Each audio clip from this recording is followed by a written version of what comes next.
Sa Neretve vjetar tiho kreće, da donese prvu ljetnu kišu, dok se ona polagano šeće, pogledima momci stazu brišu. A kiša će skoro da procuri, kišobran je otvorila sama, jer svi znamo da nikud ne žuri, još će malo igrati se s nama. Jedan kaže bit će samo moja, drugi će ženiti na jesen, treći traži novi bokal vina, a ja šutim potpuno zanesen.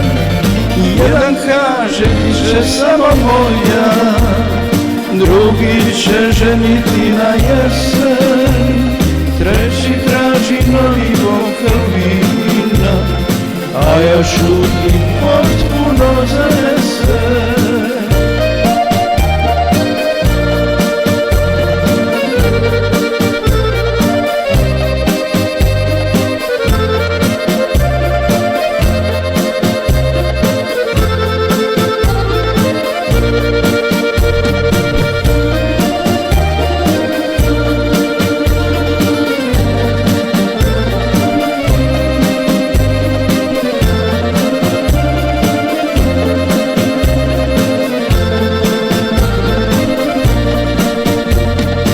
Iza ugla tri fenjera gore, gdje je krišom nestala u tami, sad u svaku čašu opet svrati, dok se šeta uz dahe da mani.